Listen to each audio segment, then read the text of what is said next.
Hello, my fellow chatterers. Welcome back to part 2 of my tea and taste that I'm doing in January. If you have not seen part 1, please click here and watch that first so that this all makes sense to you. Welcome back, everyone who was watching part 1. So basically what happened was I needed to work out football teams for my son and support him with that, a particular challenge, and then dinner, feeding guinea pigs, and then I was like, I'll just wait until they've gone to bed before I try and do any more. And then it was on pause for so long that my poor battery had it on my camera, and when I'd put them to bed and came to carry on filming, the battery was dead. So it was like, okay, we're doing a 2-part video then, clearly, because I've not done one of those for a while. On the positive side, I do get to do this tea and taste with my lovely teapot because I had a little bit more preparation time for the second part of this, and I have my lovely Alice in Wonderland teacup, so I'm looking forward to enjoying all of that properly. So we're rolling. It's one shot again. Here we go, everyone. Clink, clink, clink. So the tea that I will be drinking as I taste these books is a vanilla chai. So I'm very excited to be enjoying that one.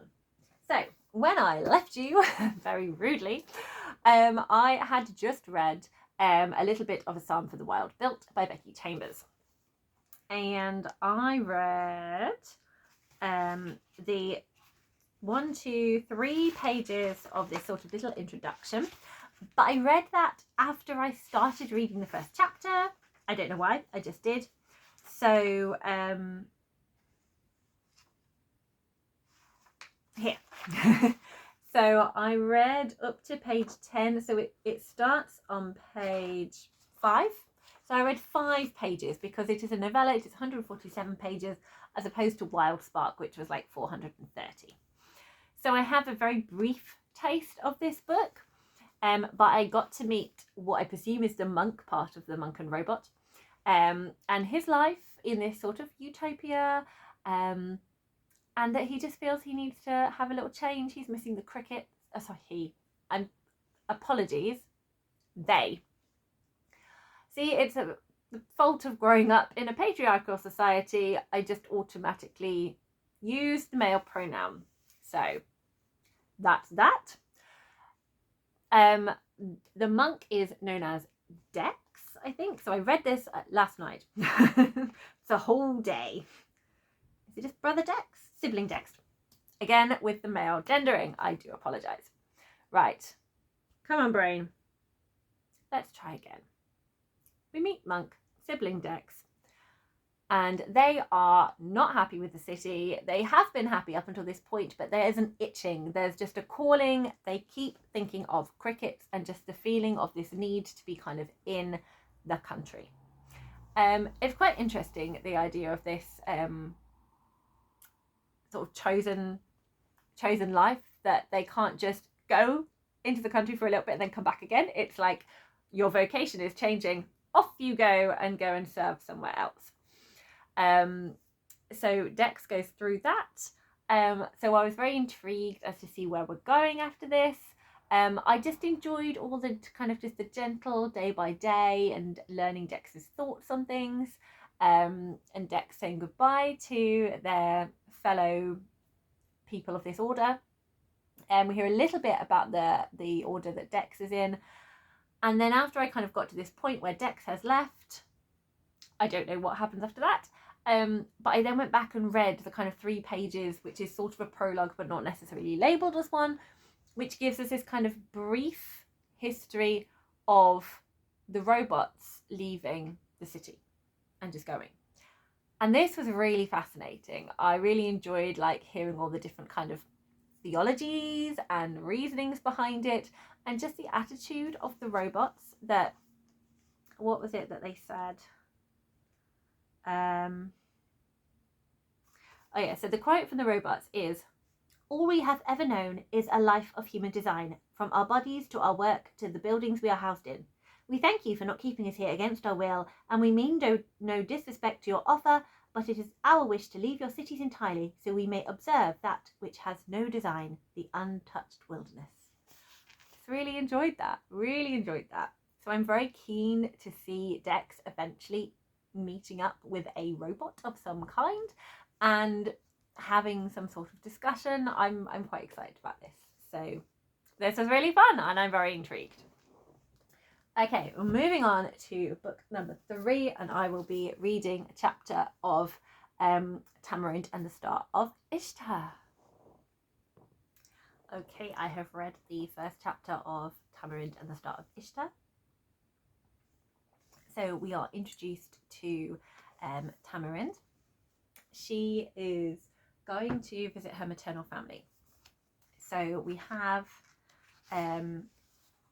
dedication at the front of the book that this was inspired by Jasbinder Balan's own mother, who did not know her mother. So like the protagonist in here, Tamarind, Jasbinder Balan's mum was born, her mum died when she was born.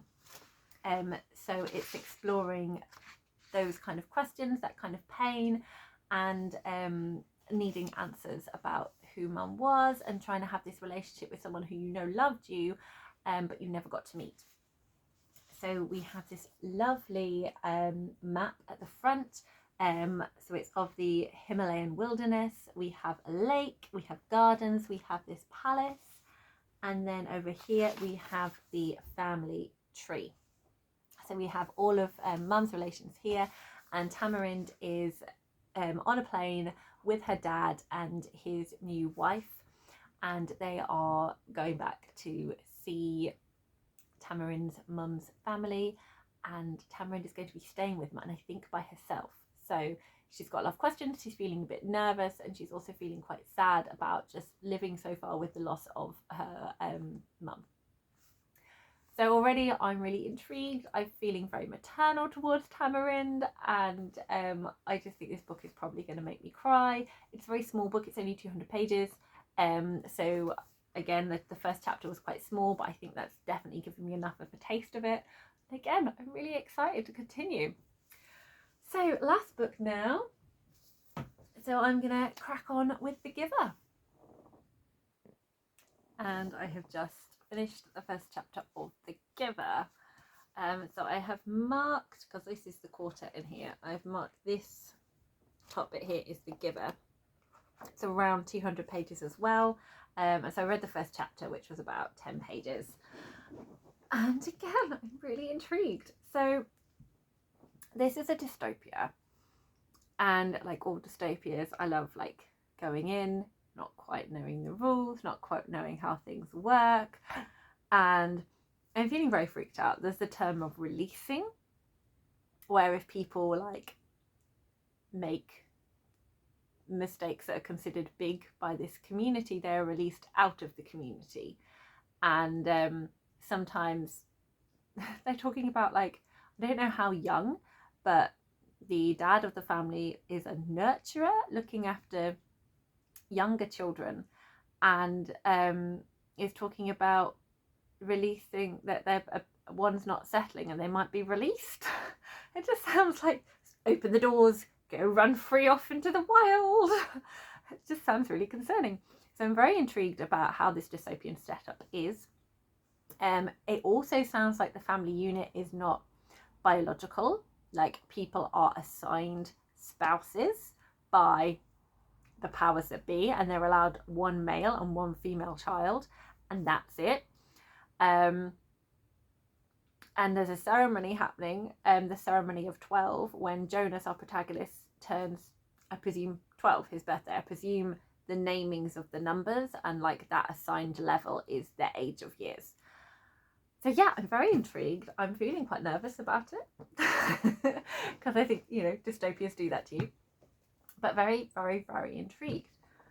So I now have to decide which one I'm feeling in the mood for to read as sort of the Moody Monday prompt for the Past and Future Readathon. And I'm not sure. They've all got quite different vibes.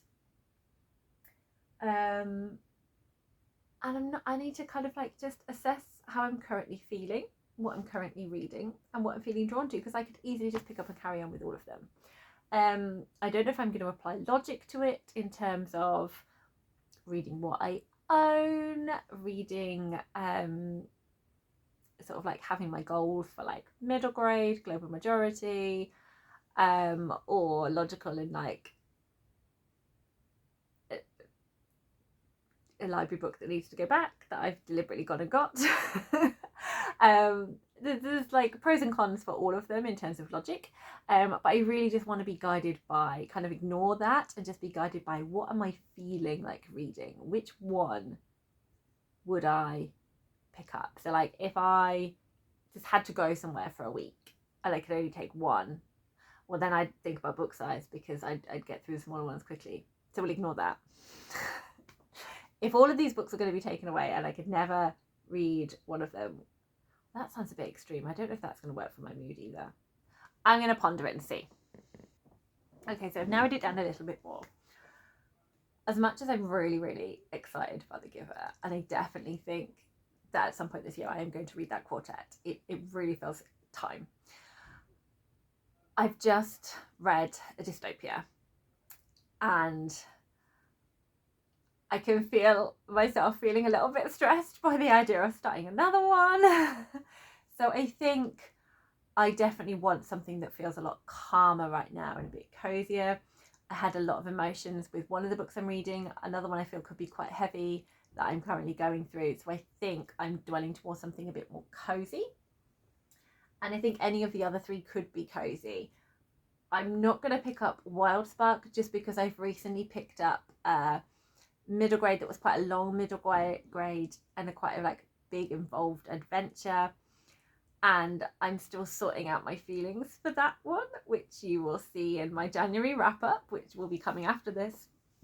So I don't feel that I want to be kind of reading that particular fantasy story, so it very much feels like I'm leaning towards either A Psalm for the Wild-Built or Tamarind and the Start of Ishta.